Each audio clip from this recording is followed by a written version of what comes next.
nem sofreram tanto assim, né? Você pode pensar dessa forma. Fizeram terapia depois, professor? Hã? Fizeram terapia depois? Rapaz, eu acho que no caso deles, nessa época, terapia, não, eu acho que a forma deles encararem era com álcool e música. Eu, sinceramente falando. A válvula de escape aí, tá certo? Eu sei que é uma válvula de escape ruim, porque ela pode. Bom dia, professor. Bom dia, meu filho.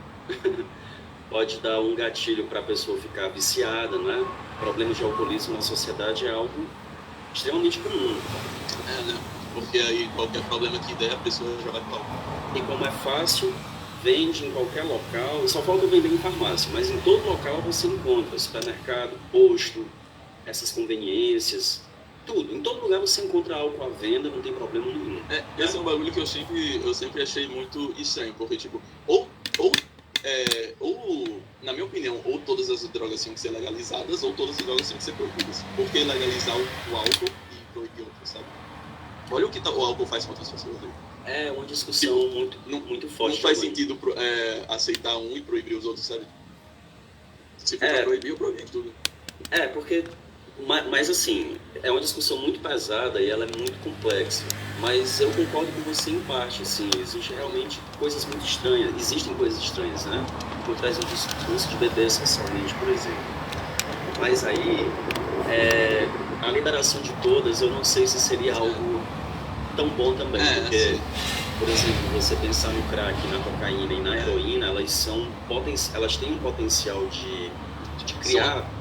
São aquelas que tipo, foram feitas no intuito de viciar, se não me engano. Isso, cria uma dependência extremamente mais forte, sabe? Então... Não é a mesma coisa. Acho que a única que eu falo desse jeito assim seria a marihuana, né? Marihuana, sim, entendi. Oi, Maria Vitória, não tem problema não. Vitor, você fez cirurgia de quê? Que conversa é essa? Oi, João, bom dia. Vitor... Joelho, nossa senhora, mas você tá bem? O que tu andou fazendo, criatura? Andou pulando muro? Meu Deus, coitado. Tirei 2 queloides, nossa senhora. Bom, se eu disser pra você que eu sei o que é queloide, eu estarei mentindo. É nódulo, é caroço, o que é? Rapidinho aqui, a gente começa já. É quando a pessoa leva um acidente de moto, de bicicleta, seja alguma coisa assim, tipo... No lugar onde tá arranhado, cresce tipo uns bolos assim de carne, entendeu? Entendi. Tá certo. Mas vai dar tudo certo, viu? Você vai ficar bom logo e vai poder voltar para as suas bicicletas. É porque você é um rapaz que parece ser tão quietinho. Como é que você desenvolveu o queloide? Né? Parece que não faz nada. Queda de moto. Queda de moto. Eu sei, é claro que eu tô ironizando com relação à sua cara. Você tem cara que é muito danado. Gosta de aventura, né? Parece que sim. Ok, pessoal, então essa discussão da música aí gera uma série de outras coisas, né? Em relação aos problemas da sociedade que passam desapercebidos, liberação do álcool, chifre. Ó, só para finalizar, chifre, ou você vai ter, ou você já passou, ou você já teve e não soube. Vai ser uma dessas situações. Se acostumem logo. Triste fim da vida adulta, tá? Mas tudo bem. Relaxem que isso acontece com todo... Eu tô falando pra você se divertir, rapaz. Que é isso? Que bobagem. Não, bobagem. Quando a gente fica mais velho, pessoal... sabe o que é que importa mais quando a gente fica mais velha? É você estar com saúde. Isso é o que é prioridade. O resto... é resto, viu? Eu queria tirar 10 na prova de física. Meu filho, a média da escola é quanto? Oh, meu Deus do céu, eu tirei um 6,5. Meu Deus, que felicidade, passei. O importante é estar com saúde. A máxima é essa, o resto a gente desenrola. Sem saúde fica mais difícil, né? Ok, vamos voltar pra cá. Todo mundo lembra qual foi? Oi, Vitor, diga, só pra... É porque meu grupo vai apresentar hoje, meu microfone tá bom pra, tipo, falando assim, Esse, pode, tá bom? Tá excelente. Fazia tempo que eu não escutava um microfone tão bom. Valeu, professor. Obrigado. De nada. Que bom, viu? O grupo de vocês deve apresentar relativamente por volta das 11h20. Hoje eu vou passar um pouquinho mais rápido, tá? E provavelmente eu libere vocês um pouco mais cedo, porque vocês têm uma lista de exercícios para fazer, bem pequenininha, mas não é hoje, não precisa terminar hoje, vou deixar para terminar depois, tá bom? Então vamos lá, olha. Quem é que lembra onde nós paramos na aula passada? Vocês não me matem de vergonha não, viu? Já tô triste aqui, com calor, morrendo de suado. Pessoal, vocês estão me ouvindo? A gente falou sobre o que na aula passada? Tô tentando lembrar.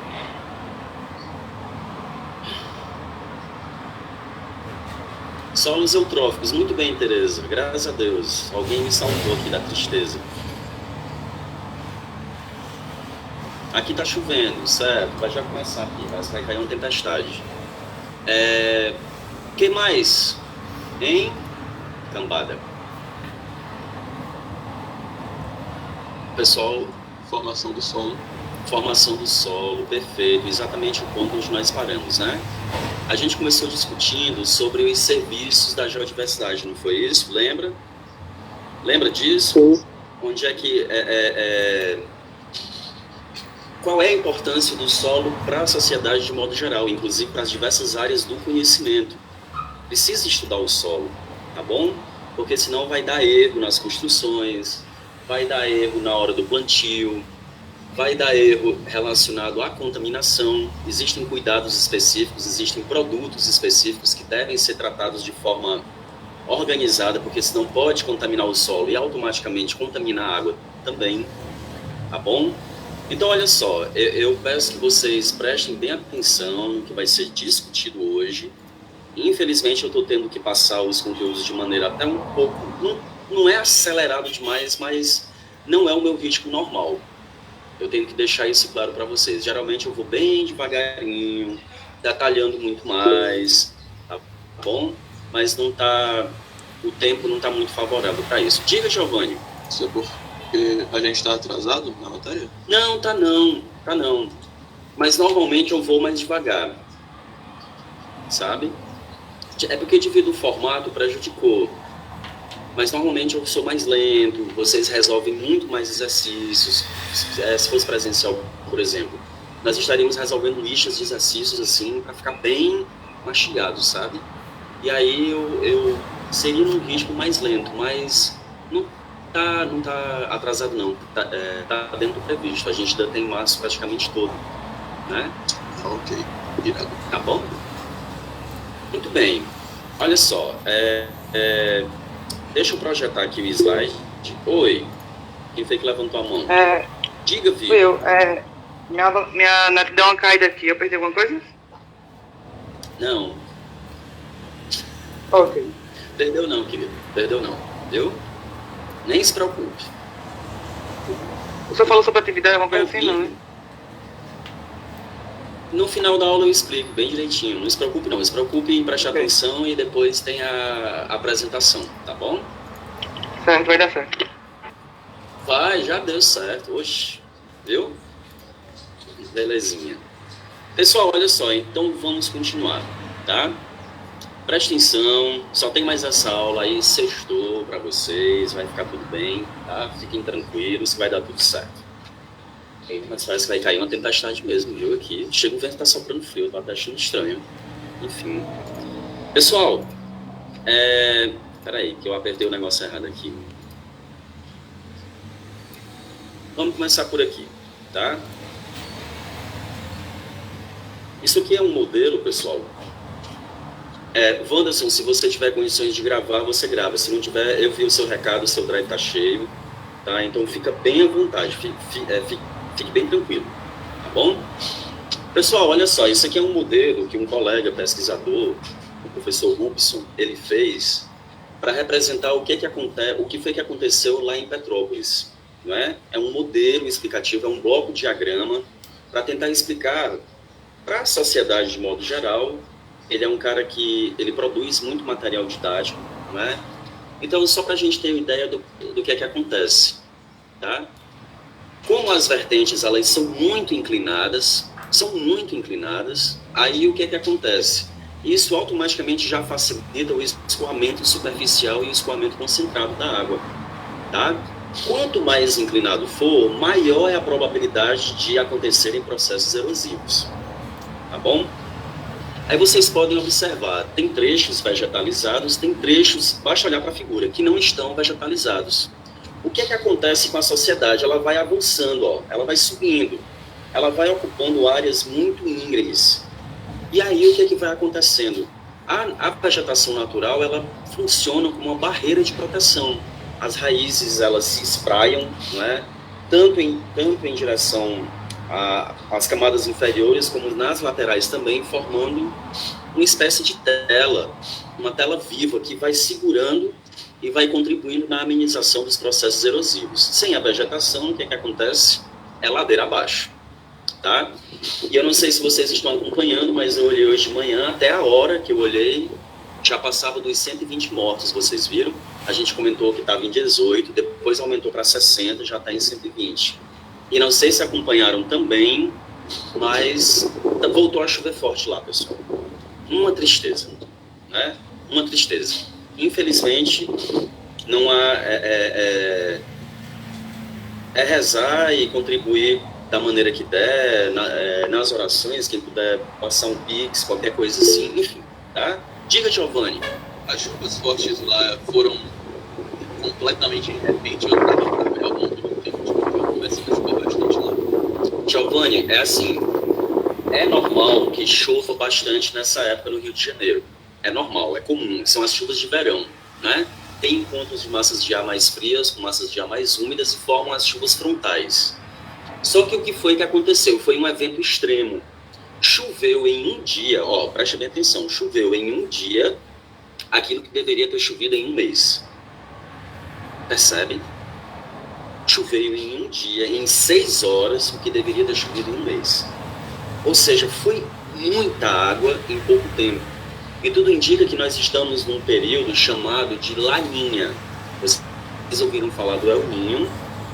Foi mais forte do que o previsto para o mês. Exatamente, exatamente. Tá? 230 e poucos milímetros. E o previsto era 239, se não me engano. Choveu quase 260. E continua chovendo. Se a chuva tivesse sido bem distribuída ao longo das horas, de várias horas, não teria causado tanto prejuízo. Naturalmente, o ecossistema ele iria dar conta, tá? Esse processo de transferência de água. O problema é que foi concentrado, aí não deu conta, entrou em colapso. Assim como a época da alta pandemia em 2020, 2021, os sistemas de saúde eles não davam conta, os hospitais... Não, inclusive aconteceu isso recentemente, né, pessoal, em função da gripe. Tinham hospitais que eles estavam fechando, mesmo os hospitais particulares. Era tanta gente chegando ao mesmo tempo que as equipes de saúde elas não estavam dando conta. Se fosse distribuído, daria conta. Poderia, por exemplo, aportaram 500 pessoas no hospital aí, no São Lucas, ou em qualquer outro, da Unimed, enfim. 500 pessoas num único dia não dá conta, mas se fossem 500 pessoas distribuídas ao longo de 10 dias, talvez a equipe conseguisse dar conta. Percebe isso? Então é importante vocês levarem em consideração essa questão do tempo, tá certo? Da quantidade de material que foi transferido, distribuído no tempo. Isso é importante para a gente conseguir compreender uma série de questões relacionadas ao colapso do sistema de saúde, ao colapso de sistemas ambientais, crise de abastecimento de água, crise de energia. Então, vocês têm que prestar atenção nesses detalhes ao longo do tempo também, tá bom? Então, olha só, eu só trouxe esse modelo porque eu gosto muito dos desenhos que esse professor faz, porque eu acho eles são muito esclarecedores, sabe, gente? Muito bom mesmo. E aí a gente vai voltar, eu parei exatamente nessa figura aqui para mostrar para vocês, tá bom? Os elementos vocês lembram, né?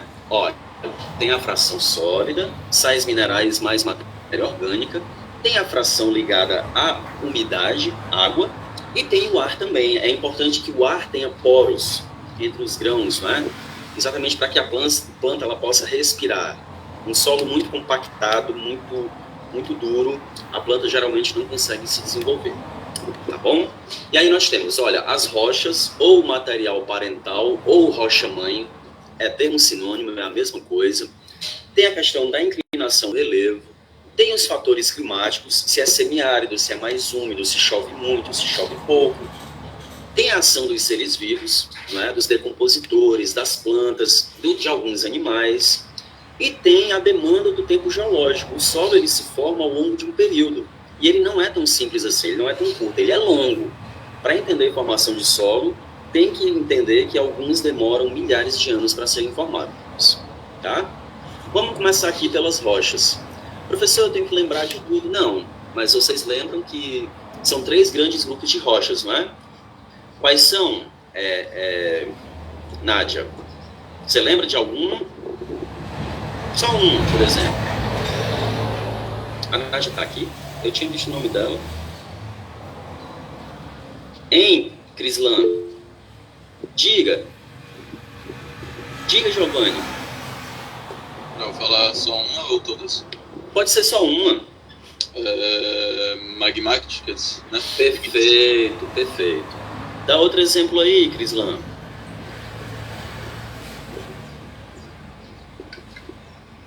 Ígneas e magmáticas são a mesma coisa, né? Isso, ígneas e magmáticas são a mesma coisa. Agora eu esqueci. Em Alane, cita outro exemplo. São 3. O Giovanni já falou um, tá faltando 2. Alane Maria de Souza saiu. Gente, olha só. Foi só perguntar, ela saiu, como é que pode? Eu tô besta agora, eu tô passado aqui. Podem dizer pra ela, viu? É porque eu perguntei assim, ó, Alane, responde. A Alane saiu da sala, apareceu uma mensagem aqui. Agora eu ri. Mas acho que não foi de propósito não, quer dizer, eu acho, né?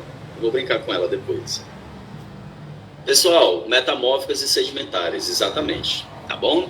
Então, olha só, vejam, nós já conhecemos mais de 4.000 minerais, não é? Esses minerais combinados criam diversas variações rochosas. Aí vocês imaginem a quantidade de solo que pode originar a partir daí. É muita variedade, é muita coisa. Então, olha, nessa figura, por exemplo, vocês têm um granito e um basalto. O granito é essa rocha mais clarinha, é uma rocha ígnea intrusiva, ela foi formada lá no interior do planeta, o magma tentou extravasar, não conseguiu, formou esses grandes corpos graníticos, né, que estão aflorando hoje. E a rocha mais escura é o basalto, é uma rocha ígnea extrusiva, formada a partir do resfriamento da lava. Tá? Aqui são vários outros exemplos. Ó. Nós temos quartzito, nós temos arenito, nós temos pegmatito. Aí é rocha sedimentar, rocha metamórfica, tem de todo tipo, calcário, mármore, tá bom? Pessoal, esse é um fator.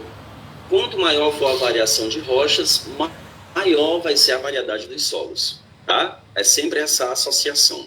Relevo. Pessoal, observem a figura. Cada xizinho desse representa um ponto onde o solo ele vai ter uma característica um pouquinho diferente. Ou ele vai ser mais espesso, porque ele vai estar recebendo material, ou ele vai ser mais fininho, porque vai acontecer a retirada de material com muito mais facilidade. Então vejam, onde é mais íngreme, há uma tendência do solo ser mais raso. Onde é mais plano, ou no fundo do vale, ou na base da encosta, tem uma tendência dele ser mais espesso, porque ele vai ganhar material, tá bom? E aí, por exemplo, a gente pega um mapa topográfico aqui de Natal, só um modelo aí, essas manchas mais avermelhadas são as áreas mais altas, tá bom? As áreas mais verdinhas e amareladas, elas são áreas mais baixas, elas estão recebendo material. Há uma diferença de solo de uma área mais alta para uma área mais baixa. Às vezes são bastante parecidos, mas geralmente existem muitas diferenças. As áreas mais baixas vão receber mais influência da água, das lagoas, dos rios, da planície fluvio-marinha do rio Potengi, por exemplo, ou do rio Doce, tá bom? Nas áreas mais altas vai ser muito mais a ação do vento e a ação da chuva. Então, há uma variação. O relevo ele é extremamente importante nessa diferenciação. Relacionados ao clima, essa figura que eu coloquei aqui, ela adora cair em prova. O Enem já usou ela algumas vezes, sabe? Eu quero que vocês entendam isso daqui. A gente ainda vai falar sobre as formações vegetais, vai ser na próxima semana. Não, vai ser na outra, depois do carnaval.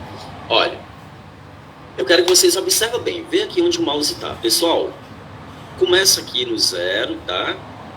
E aí nós temos a tundra, aí nós temos a taiga, a estepe, o semideserto, a savana, até chegar na floresta tropical. É como se nós estivéssemos aqui no hemisfério norte, acompanha, ó. Hemisfério norte, zona temperada, até chegar na zona tropical e até chegar aqui, ó, na linha do Equador. Porque, vocês têm que ler esse gráfico, essa figura, de maneira inversa. É como se eu tivesse pego a figura do hemisfério norte e tivesse deitado ela, tá? Vejam, ó. Essa parte escura aqui, que está indicando a profundidade do solo, vejam que nas áreas mais frias, o solo ele é bem raso. Ele é bem rasinho.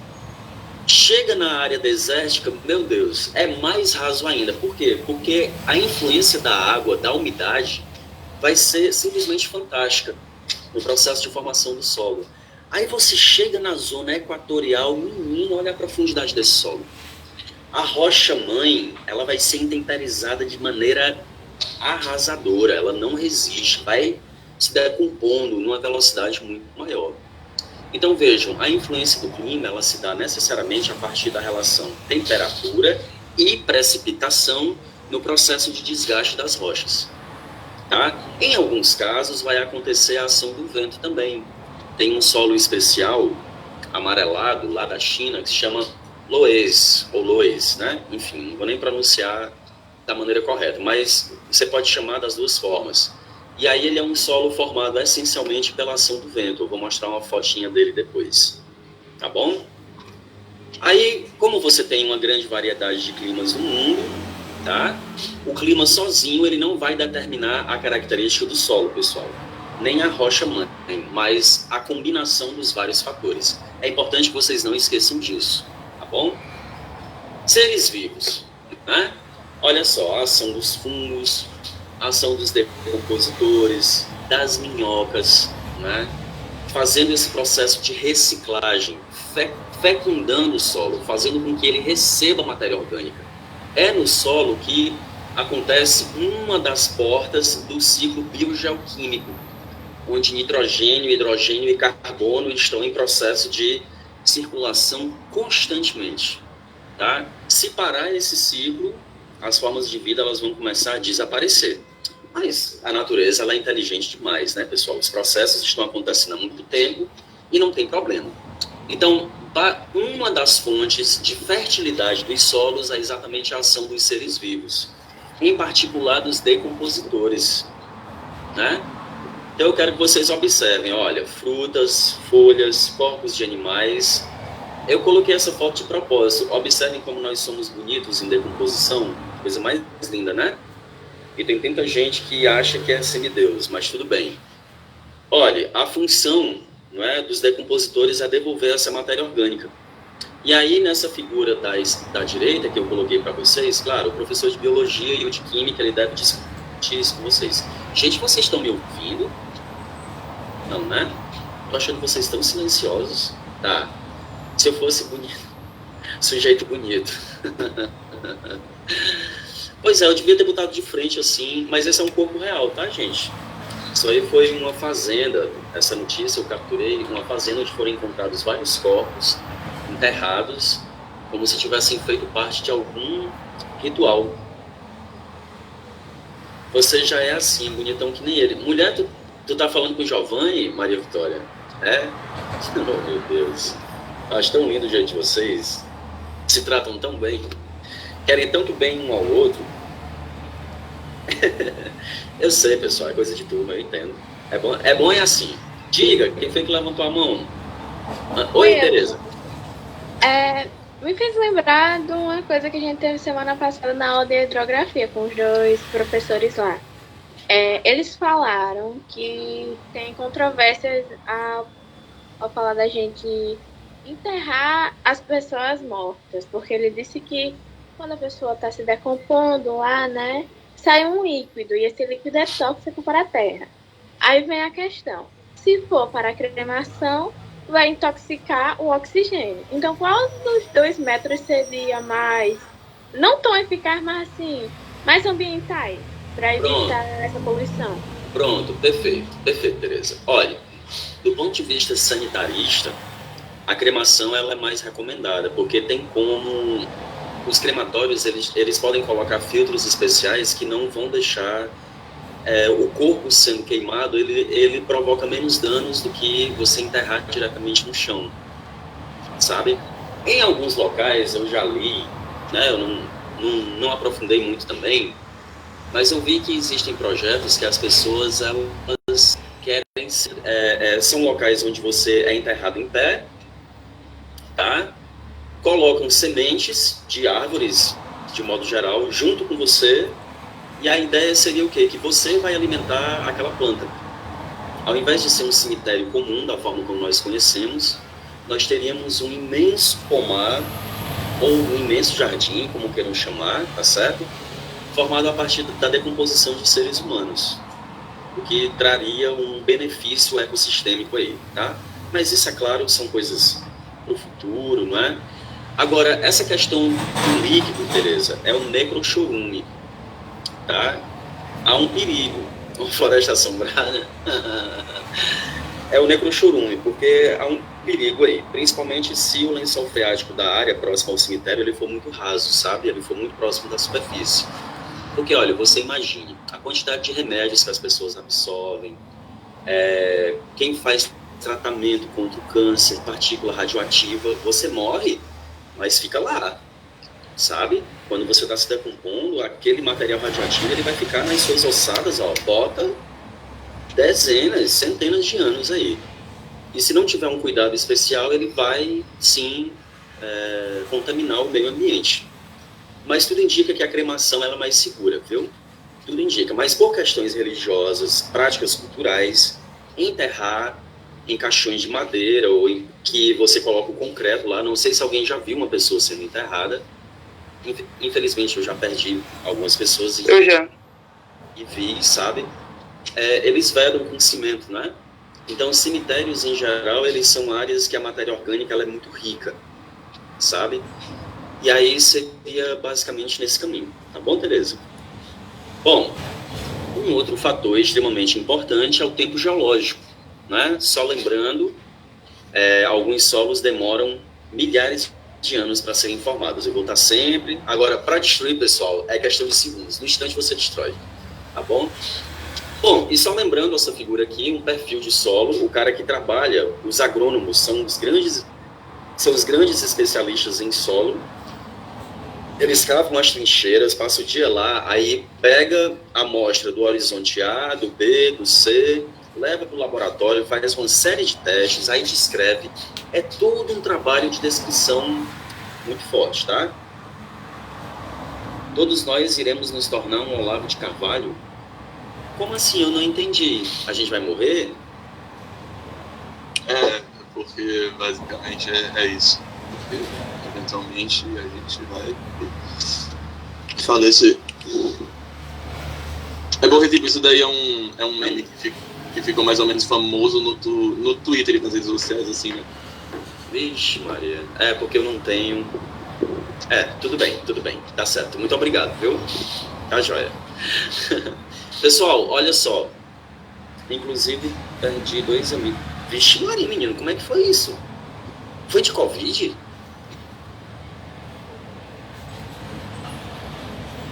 Vitor, eu tô falando contigo. Meu Deus do céu. Rapaz. Nossa, Vitor, eu sinto muito. Enfim. Lamento, viu? Lamento mesmo. É melhor você ficar quietinho mesmo. Você tá cirurgiado, perdeu 2 amigos. Hoje o dia não tá muito... Tem dias assim, né? Tá certo? Tente ficar bem, tá bom? Pessoal, olha só. Essa figura aqui eu já mostrei, mas é só para mostrar a evolução. Vejam a direção da seta, A, tá? Vitor, se você não tiver condições de apresentar, fale com o seu grupo, que aí depois eu vejo como é que fica, tá bom? Não se preocupe não. Já que você está sabendo agora, então acredito que mexeu com você, né? Tá certo? Fique bem à vontade. Pessoal, ó, a rocha mãe, ao longo do tempo geológico, ela vai sofrendo processos e as camadas elas vão se organizando até formar um perfil de solo chamado maduro, tá? E aí existem alguns solos especiais no globo. Tem o Chernozem, não sei se pronuncia assim, tá? Mas ele é encontrado na Argentina e na Ucrânia. Eita, né? Trata-se de um solo escuro com grande concentração de matéria orgânica. Esse solo fértil é utilizado principalmente para o cultivo de trigo. São essas frasezinhas que a gente encontra, é porque dão atenção a ele, porque realmente ele chama atenção. Ele é muito escuro. A rocha-mãe que deu origem a esse solo, ela muito provavelmente era rocha vulcânica. Tá? São vários tipos, eu não vou dizer que é só um. E também tem um solo loess, né? Loess. Compõe 10% do planeta, é encontrado na Eurásia e na China também. É um solo bastante amarelado e a formação dele, pessoal, é decorrente da ação do vento. Tá? Então, precisa fazer um manejo nesse solo, porque quimicamente ele é bom, mas ele precisa de correção para que certas espécies elas sejam cultivadas. Qualquer solo é assim. Um solo fértil, às vezes ele precisa de correção, porque ele pode ter um grau de acidez alto, um grau de acidez baixo, e aí existem as técnicas para isso, tá bom? Aí vamos falar aqui do Brasil um pouquinho. Já pensou, pessoal, se eu fosse pedir para vocês analisarem essa patacada aí de solo? Olha o mapa de solo do Brasil, pessoal. A dimensão e a quantidade, não dá nem para ler a legenda. Mas eu coloquei para vocês, só para vocês entenderem, que tem um órgão chamado Embrapa, que ele cuida disso.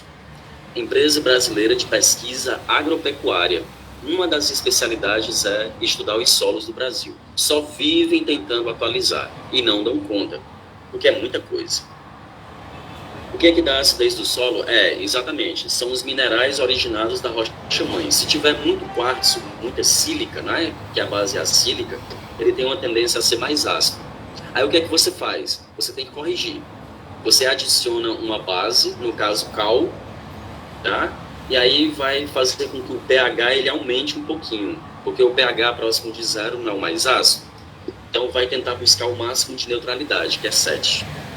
Tá certo, Crislan? Mas a gente não vai fazer isso, só vou citar alguns exemplos, tá bom? Por exemplo, um solo bastante falado aqui no Brasil, principalmente na região Nordeste, é o solo massapê. Um pesquisador, de onde eu tirei esse trecho, tá, disse o seguinte: a expressão popular solo massapê, vocês já escutaram falar? Acredito que sim, não é? Pelo menos uma vez na vida. Olha, eu não. É solo massapê. Poxa vida. É um solo... Tudo bem, não tem problema não, é porque eu achei que... E o restante, não escutou falar não? Escreve aí no chat, vocês. Acorda. Shhh. Ei. Cheio de peixe sendo feito. Nossa, coisa boa. Pessoal, solo massapé aparentemente deriva de amassapé, devido à elevada pegajosidade, meu Deus, dos solos. Ok, Crislan, ok, Gesiel, muito obrigado. Gesiel, eu vou responder o seu e-mail, tá? Eu não esqueci, não. Pedro também não. Tudo bem, Aniele também. Joia, é bom que vocês estão escutando falar, tá? É muito comum na região Nordeste. E é um solo que ele foi muito explorado. Ele é muito explorado na chamada Zona da Mata. Não tem aquelas 4 sub-regiões do Nordeste? Zona da Mata, o Agreste, o Sertão e o Meio Norte. Lembra disso? Devem ter escutado falar. A Zona da Mata é onde predominava a Mata Atlântica. Ela foi substituída pelo quê? Pelos canaviais. Tá bom? Então, o solo massapê amplamente explorado. Ele é resultado da decomposição de gnáisses. E aí deu origem a essas argilas.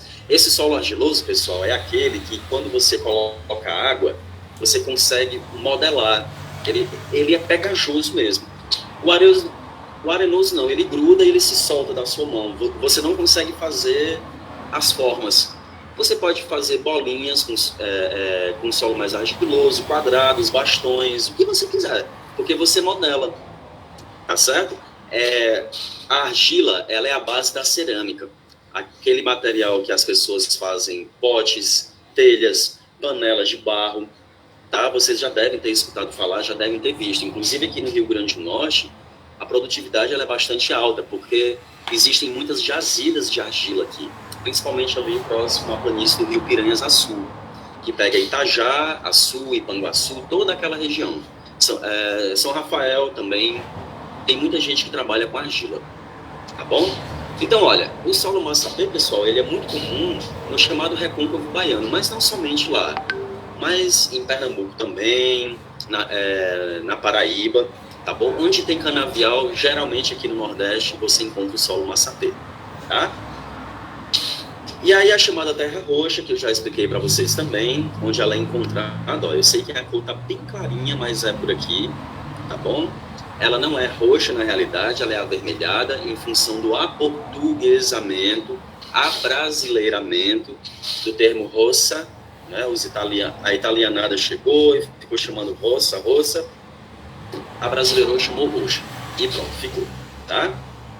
E no Rio Grande do Norte existe esse calhamaço aí de solo, nessa escala, tá? Não vou querer nunca que vocês decorem tudo, não, é só para vocês terem ideia. Alguém vai perguntar, mas tem tanto solo assim no Rio Grande do Norte? Tem. É muito rico. Porque a diversidade mineral ela é muito rica. Se a diversidade de rochas e minerais é rica, automaticamente os solos serão também. Tá? E aí vamos lá para alguns nomes, ó. Luve-solo, Caicó, Currais Novos, Parelhas, Cerro Corá, tudo município daqui. Solos de mangues. Professor, mangue tem um solo específico? Tem. Quem já visitou, quem já foi ver o bloco... Alguém aqui é dos cão do mangue?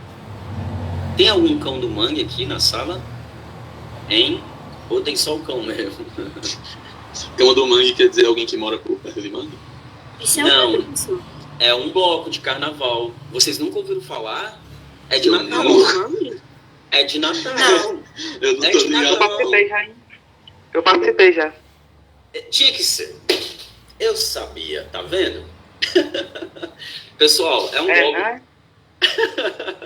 É um bloco de carnaval que é assim. As pessoas vão para uma área lá do mangue. É porque não dá tempo eu pegar uma foto, mas na próxima aula eu mostro para vocês, eu prometo, tá?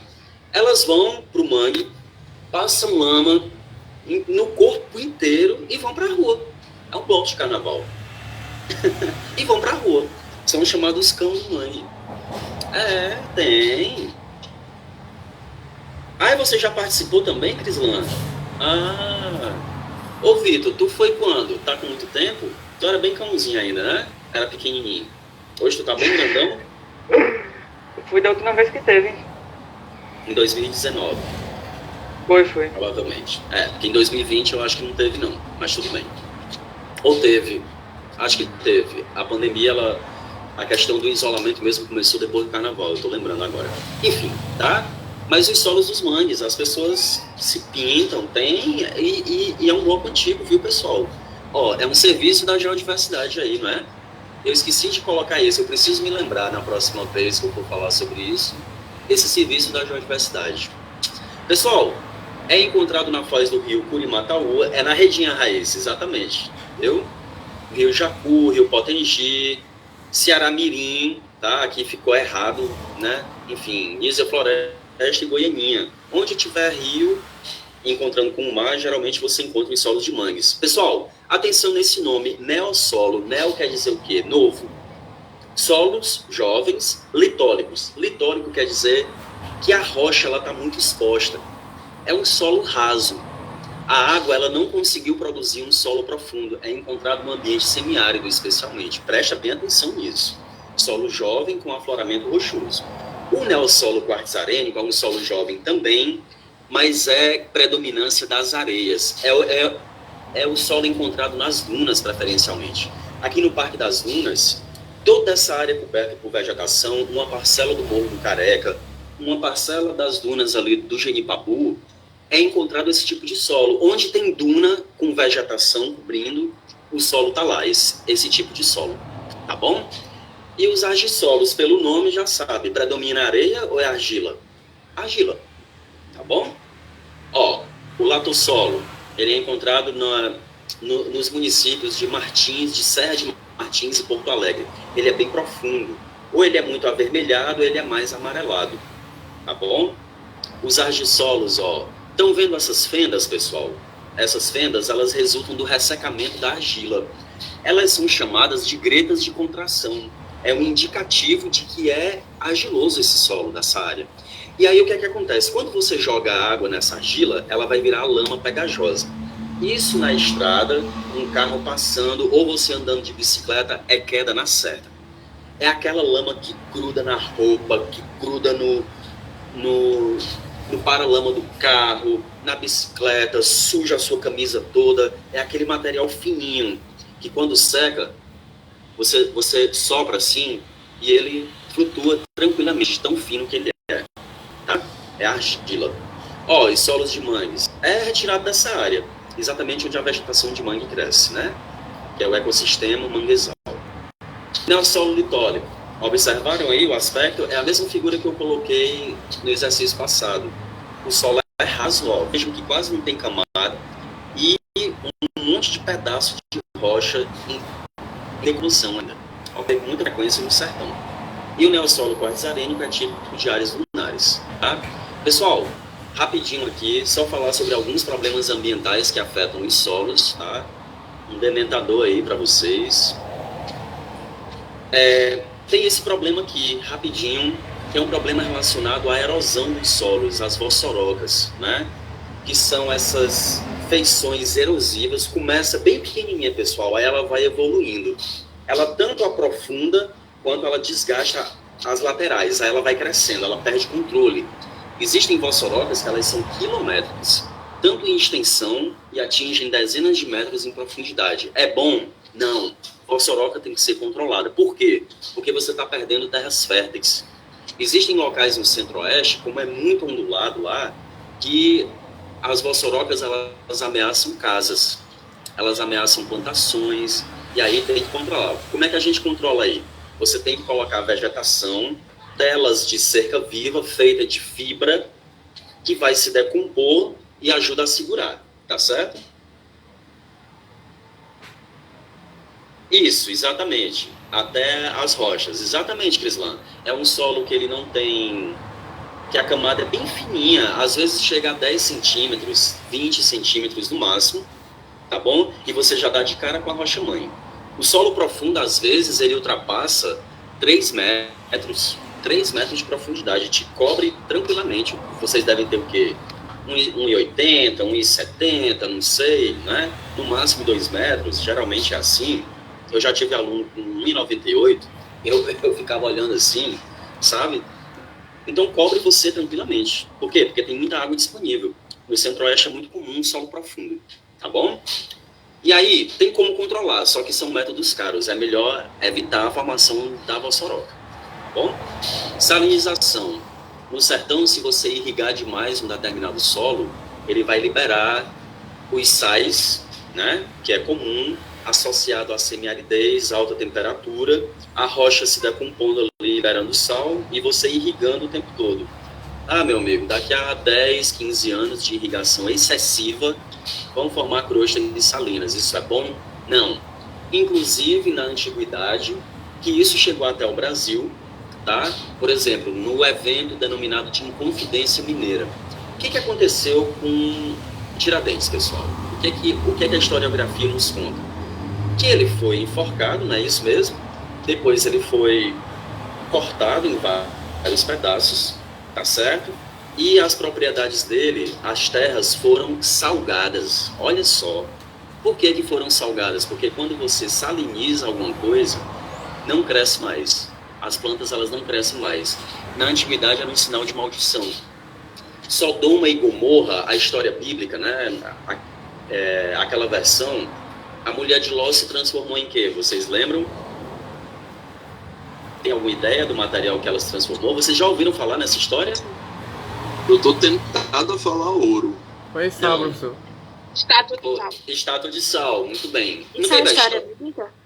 Bíblica é a história de Sodoma e Gomorra. Ah.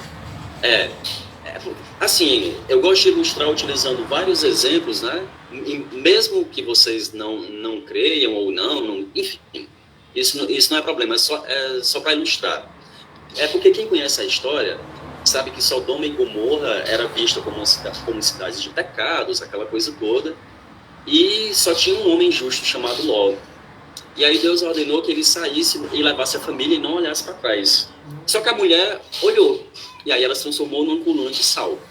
Ou seja, era um sinal de maldição. Na antiguidade já era um sinal de maldição, tá? E isso chegou no Brasil também. Jogar sal nas terras de alguém. A terra se torna improdutiva, pessoal. É uma verdadeira desgraça, tá bom? Ó, é o processo de irrigação excessiva que eu quero dizer para vocês, né? Se não tiver um acompanhamento, aí... Para os indígenas, as maldições, elas são relacionadas a outras coisas, né? A perda de fertilidade. Para as religiões de matriz africana também, né? Existe uma questão da fertilidade, tanto do homem quanto da mulher, relacionado a bênçãos ou maldições. Inclusive, para a base do cristianismo era assim também, não é? A mulher que era considerada infértil não era um sinal de bênção. Quando ela paria, quando ela tinha filhos, era um sinal de que Deus visitou e abençoou aquela família. Então, tem muitas questões que as religiões elas se encontram, né? Isso eu acho muito bacana, tá? Pessoal, aqui, olha, excesso de resíduo sólido, formação de chorume, mas eu não vou me aprofundar porque tem um grupo aí que vai falar sobre isso, né? A desertificação, pessoal, ó, a gente escuta falar muito. É a degradação de terras nas regiões áridas, semiáridas e subúmidas secas. Essa definição ela é mundial. Existem programas mundiais de combate à desertificação. E sabem qual é a região que é mais afetada pela desertificação? Região Nordeste, em função da semiaridez e do mau uso do solo. Tá bom? Então, olha, as pessoas colocam essa imagem como se fosse a desertificação. É falso. Não é verdade. Isso aqui é apenas um rio que secou e estão vendo as gretas de contração aí? A terra toda rachada. Isso quer dizer o quê? Que estava encharcado, secou. Assim que derem as primeiras chuvas, isso aí vai virar uma bolsa d'água enorme de novo. Um corpo hídrico enorme. E essa rachadura ela vai simplesmente desaparecer. Então, isso não é desertificação. Solo comum não vira isso aí não? Só solo que está encharcado? Isso aqui é só um indicativo. É o Giovanni, não é? Isso aqui é só um indicativo, sim. Giovanni. Isso aqui é só um indicativo de que essa área estava coberta por água e de que agora a água secou. Tá bom? Não é uma indicação de desertificação. Inclusive, essa imagem, ela aparece muito nos livros de geografia, como se o Nordeste fosse só desse jeito, né? O que não é verdade, né, pessoal? Um solo desertificado, mesmo quando você irriga ele, ele não produz mais, porque ele perdeu aqueles minerais essenciais, lembra? Que a Nádia esclareceu pra gente, sódio, potássio, cálcio e magnésio, que são as bases essenciais. Quer dizer isso. Essa imagem não diz respeito à desertificação. Esquece isso daí, tá bom? Ó, agora não vamos falar só de problema. Existem técnicas de recuperação e de conservação de solos, né? Se vocês observarem a figura do topo em direção à base, tá? A melhor saída é manter a vegetação nativa. Isso, exatamente, Giovanni. Por quê? Deixa eu dizer uma coisa para vocês, só um parênteses aqui. Sabe quem é que tinha o costume de escrever os livros de geografia, de modo geral? Quem sempre ganhava nas licitações, porque são processos seletivos, tá? Quem produz livros didáticos são equipes espalhadas pelo Brasil inteiro. Eram os pesquisadores do Sudeste e do Sul, os que mais escreviam livros em relação ao Nordeste, vocês acreditam? E aí construíam essa imagem, eles não tinham outra imagem. Mas aí as coisas mudaram, graças a Deus tem muito pesquisador que visita o Nordeste sempre e sabe que não se trata só disso. E tem equipes do Nordeste participando também agora. Melhorou, né? Não está ideal não, mas melhorou, tá bom? Dependendo de onde você more, você constrói uma visão completamente equivocada sobre outra região, né? Então, olha, observa bem a figura, para eu acelerar aqui. O melhor é manter a mata nativa. Vejam esse gráfico. Solo erodido num local de mata nativa, 4 quilos ao ano. É uma estimativa. Pastagem, 700 quilos por hectare ao ano. Cafezal, 1.100 quilos por hectare ao ano. Algodoal, 38 mil quilos de hectares de solos erodidos ao ano.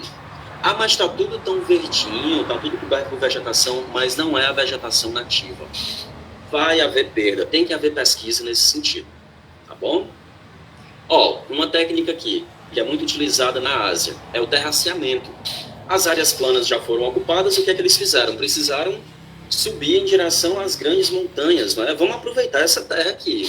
Mas aí, para não erodir tudo de uma vez, vamos transformar a vertente em terraços, ou escadinhas, como vocês queiram chamar, e aí é possível plantar. É muito bonito. Também acho, viu, Giovanni? Eu acho um espetáculo isso daqui. Isso aqui é exatamente para evitar que o processo erosivo ele seja muito acelerado.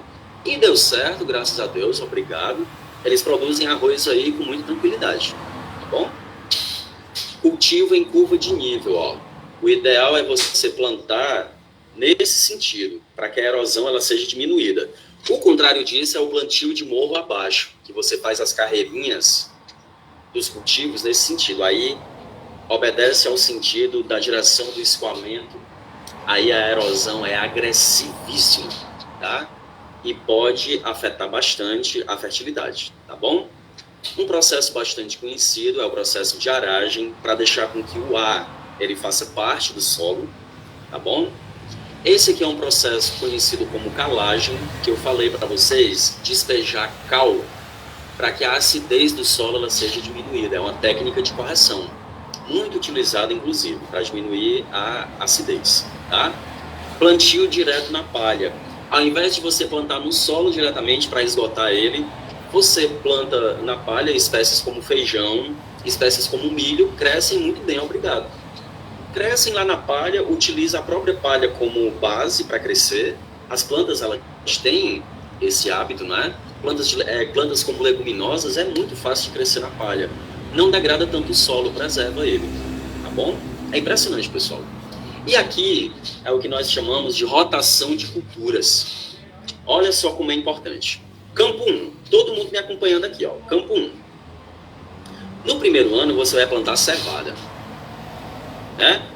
Aí no segundo ano você deixa aquela área que a cevada ela foi colhida, deixa em repouso. No ano seguinte você vai plantar trigo. Aí no ano seguinte você planta cevada. Depois no outro ano deixa em repouso. E assim faz uma rotatividade. Daí o nome rotação de culturas. No campo 2 você planta trigo, planta cevada, mas no terceiro ano você deixa em descanso. Campo 3, o que estava em repouso, teve plantação de trigo, teve plantação de cevada. Professor, isso só serve para trigo e cevada? Não, para as outras coisas também. Para soja, para feijão, para cana-de-açúcar, tá? Para milho, para sorgo, para as outras oleaginosas de modo geral. É só fazer a combinação correta, tá bom? Para isso tem que fazer pesquisa, tá? Muito obrigado pela atenção e até o próximo encontro. Pausa aqui. Alguma pergunta, pessoal? Eu sei que eu falo pra caramba, mas alguma pergunta? Não, professor, deu para compreender o conteúdo. Tudo bem? Tô de boa. Beleza. Agora é com vocês, Vitor. Vamos lá. Já podem começar a apresentação de vocês, tá bom? Só que eu vou apresentar aqui. Ah, é o Giovanni também. Tá certo. Sou eu, Vitória, João Felipe, Vitor, Aniele e Leonardo. Perfeito. E aí, galerinha?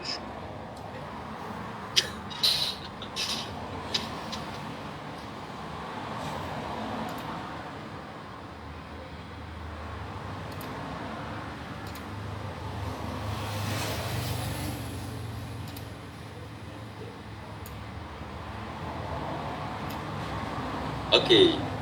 Já podem começar, quando quiser, tá? Ok, só checando aqui. Todo mundo aí pronto? Sim. Sim, sim. Aniele, João, Leonardo.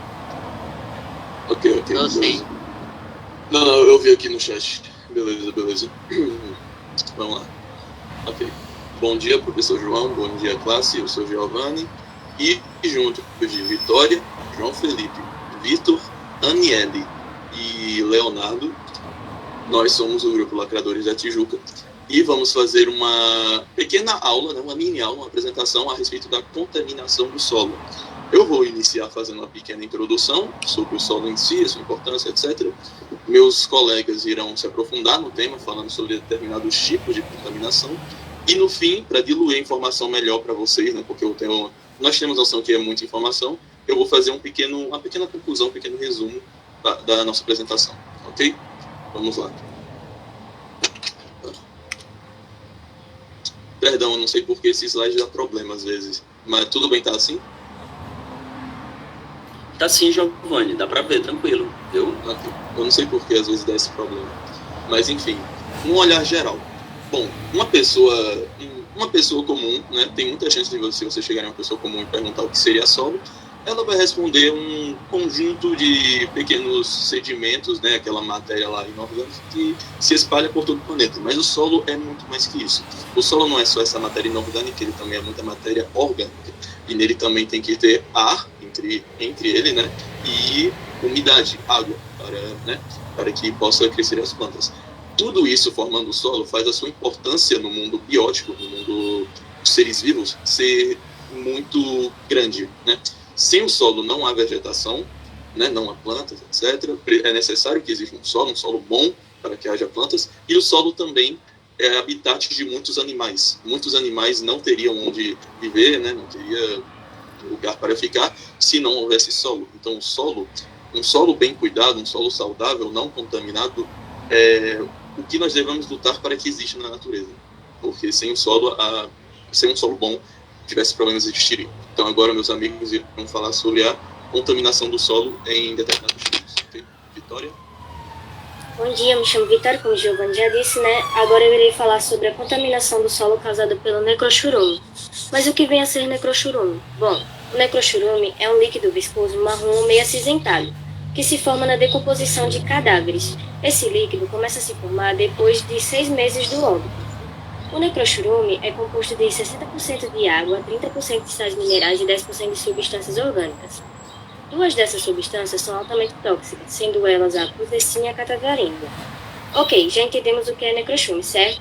Mas em que ele pode afetar o solo? Bom, ao entrar em contato com o solo, o necrochurume libera micro-organismos patogênicos, como vírus e bactérias, contaminando o solo e os lençóis freáticos, podendo também causar doenças nas pessoas, como febre intestinal, diarreia, hepatite e muitas outras doenças que põem em risco a vida dos seres vivos e a fertilidade do solo. Por isso, hoje em dia, para enterrar cadáveres, tem todo o processo químico e estratégia de locais, para que o necrochurume não cause tantos problemas à saúde e não cause problemas ambientais, ou seja, ao solo. Bom, essa foi minha parte, e agora passarei a fala para o meu amigo João Felipe. Bem, eu vou falar um pouquinho sobre a poluição do lixo. E bem, a produção em demasiado exagero de lixo é uma das principais causas da poluição do solo, pois durante o processo de decomposição de restos de alimentos, ocorre a produção de gases e chorume, que é um líquido que é extremamente poluente e com um odor forte, e infiltra o solo, causando sua contaminação, fazendo os vegetais absorverem essas substâncias que são ingeridas por pessoas e animais. E assim como a agricultura, a mineração também contribui para a poluição do solo. Essa atividade, através de escavações e aberturas de imensas crateras, altera de forma significativa a estrutura natural do solo, e o uso de substâncias químicas agrava esse desastre ambiental. E agora eu vou passar a fala para os meus colegas Vitor e Aniele. Opa, bom dia, professor. Hoje eu vou falar sobre os agrotóxicos. Os agrotóxicos são produtos utilizados na agricultura para matar pragas, eliminar doenças e acabar com plantas invasoras que podem prejudicar o desenvolvimento de uma plantação. Mas, apesar de todas as coisas boas que acontecem, eles usados com muita frequência acabam sendo nocivos para os seres vivos e podem também contaminar o solo, por exemplo. A Organização Internacional do Trabalho, a OIT, que é a sigla dele, né, afirma que os agrotóxicos causam 70 mil intoxicações agudas e crônicas por ano, e que evoluem para óbito em países em desenvolvimento. Outro mais de 7 milhões de casos de doenças agudas e crônicas não fatais também são registrados. Bom dia. Bom, como o Vitor falou, os agrotóxicos são usados para matar pragas. Isso danifica muito o solo, porque o solo é capaz de ter grande quantidade de contaminantes, e eles fragilizam e reduzem a sua fertilidade, e também pode desencadear a morte de micorrizas, diminuir a biodiversidade do solo, ocasionar acidez e entre outros problemas. Os agrotóxicos são tão danificantes que podem durar até 30 anos para evaporar do solo. Outros agrotóxicos mais simples demoram menos anos. Bom, agora eu passo a fala para Leonardo. Bom dia, irei estar falando um pouco sobre o assunto de desmatamento. Bom, o desmatamento também é um exemplo de contaminação do solo, porque com desmatamento as árvores deixam o solo exposto, causando erosão no solo, deixando a terra estéril, e as futuras árvores daquele lugar vai ser incapaz de suportar crescer naquele solo. Esse assunto é um dos maiores desafios do mundo. Também podemos falar de alguns fatores que influenciam no desmatamento, que é o mau uso de recursos naturais, a poluição e a expansão urbana. Mas com certeza um dos principais agentes do desmatamento é sem dúvida o homem. Desmatamento é um grave problema ambiental, porque ele compromete muito no equilíbrio do planeta, comprometendo no ecossistema, afetando também na economia e sociedade do mundo. No Brasil, podemos falar da floresta amazônica, que está sofrendo um grande desmatamento, e a cada ano a floresta está cada vez menor, porque o solo morre e novas árvores e vegetais ficam incapazes de crescer. Agora eu vou passar a palavra para Giovanni novamente. Ok, como eu disse no início, sabemos que é muita informação, então um pequeno resumo para concluirmos. O solo não é só matéria inorgânica, ele é matéria orgânica também, e ele tem que ter água e ar entre ele, né, por ele. Ele é muito importante para os seres vivos, né, principalmente os vegetais, mas também para alguns animais que utilizam de habitat, né. Segundo, o gerenciamento impróprio de cadáveres e lixo pode gerar substâncias que contaminam o solo. Terceiro, o abuso de agrotóxicos pode acabar contaminando o solo e, por consequência, nossos alimentos. Quarto, o desmatamento desenfreado pode esterilizar o solo, ou seja, fazer com que ele não tenha substâncias boas o suficiente, né, para o próximo plantio, né, para as próximas plantas para crescer ali. E quinto, né, a principal mensagem que nós queremos passar com isso aqui é cuide do solo, temos que cuidar do nosso solo. Então, muito obrigado pelo seu tempo, até a próxima, obrigado pela oportunidade. Obrigada. Muito bem. Muito bem. Estão me ouvindo direitinho? Sim. A gente mandou bem, professor. Gente, olha só. Meus parabéns, tá? Meus parabéns mesmo. Acho que vocês fizeram uma excelente apresentação, colocaram todos os pontos que seriam necessários, tá? Não sei se alguém teve alguma dúvida. Eu esqueci de botar para vocês, ó. Esqueci da aula passada também. Botar o quê? Não tá dando para ouvir, não? Não, mas tá dando para ouvir, mas o senhor falou esqueci de botar. Botar o quê? Eu coloquei o som de aplausos aqui. Não tá dando para ouvir, não? Não, mas tá de boa. Que pena. Tudo bem. Da outra vez... Muito bem, pronto. E outra, usem máscara para não contaminar o solo, gente. Inclusive, Maria Vitória, vocês viram muita máscara descartada assim, do nada, né? Inclusive, já é perceptível isso nas ruas, né? Muita máscara no chão, bolando. Ou seja, mais um fator para Contaminar o solo. Para acumular resíduo sólido, né? Uma vergonha, infelizmente, tá? Gente, olha só, vocês têm alguma pergunta para o grupo? Meus parabéns em relação à questão de terem abordado o resíduo sólido, Valeu, professor. o cemitério, né? Muito bom mesmo. Inclusive, a da aula passada eu também esqueci de colocar os aplausos. A Alane voltou! Alane, eu achei graça, porque assim que eu chamei teu nome, tu pegou e saiu. Eu falei, meu Deus, cadê a menina? Olha, tu foi desligar. E tu sabe sabe fazer comida? Que coisa boa, parabéns. Muito bom. Manhã não tá em casa. Oh, meu Deus do céu. Ô, gente, vocês são uma graça, viu?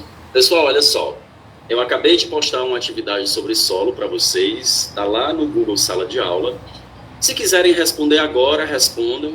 Tem tudo que nós discutimos. São 10 questões de marcar, tá muito fácil. É para fazer? É. Acabou-se. É para fazer. Pronto. Façam. Tá bom?